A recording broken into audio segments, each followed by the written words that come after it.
তো বন্ধুরা আমরা আজকে শিখবো যে কীভাবে ভিডিও আপলোড করার পর টাইটেল ট্যাগ ডেসক্রিপশান চেঞ্জ করা যায়। ঠিক আছে, ভিডিও আপলোড করার পর যদি আমরা চাই টাইটেল ট্যাগ ডেসক্রিপশান চেঞ্জ করতে পারি, তার জন্য আমাদের দিকে ক্রোমটা ওপেন করবো। ওপেন করার পর ইউটিউবটা ওপেন করবে। করার পরে আমি এখানে মাই চ্যানেলে যাচ্ছি। এখান থেকে একদম ইউটিউব স্টুডিওতে যাব। ইউটিউব স্টুডিওতে যাওয়ার পর এখান থেকে কন্টেন্টে যাব। এই যে বাঁ দিকে দেখতে পাচ্ছ ড্যাশবোর্ড, কন্টেন্ট, অ্যানালিটিক্স। এখান থেকে কন্টেন্টে যাব। কন্টেন্টে যাওয়ার পর যেই ভিডিওটা তোমরা এডিট করতে চাও, যে পেনের যে লোগোটা আছে এটাতে ক্লিক করবে। এখানে ক্লিক করার পরে যে দেখতে পাচ্ছ টাইটেল, এখানে যদি কোনো কিছু চেঞ্জ করতে চাও, লাইক আমি এখানে যদি কোনো কিছু চেঞ্জ করতে চাও বা কোনো কিছু লিখতে চাও এখান থেকে করতে পারো। ঠিক আছে, এটা টাইটেল। আর নিচে যে ডিসক্রিপশন দেখতে পাচ্ছ, ঠিক আছে, এই ডিসক্রিপশান এখানে যদি কোনো কিছু চেঞ্জ করতে চাও চেঞ্জ করতে পারো।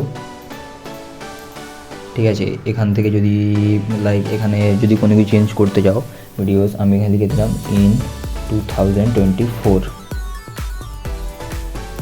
এখানে লিখলাম 2024। তোমাদের যে ওয়ার্ডে এডিট করতে তোমরা চাইবে সেই ওয়ার্ডে এডিট করবে।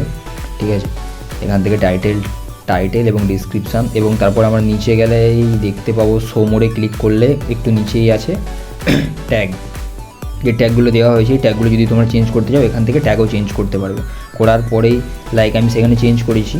ঠিক আছে, এখানে ট্যাগ যদি কিছু চেঞ্জ করতে চাও করার পর এই যে সেভের অপশানটা দেখতে পাচ্ছ, সেভে ক্লিক করতে হবে। সেভে যতক্ষণ না ক্লিক করছো ততক্ষণ কিন্তু তুমি এতক্ষণ যে কাজটা করলে কোনো লাভ হবে না। ঠিক আছে, তার জন্য আমরা সেভে ক্লিক করব। তো সেভে ক্লিক করলাম। সেভে ক্লিক করার পর দেখতে পাবো যে আমাদের হয়ে গেছে। তো এত ইজিলি আমরা চেঞ্জ করতে পারি title tag description video upload করার পরেও। Thank you.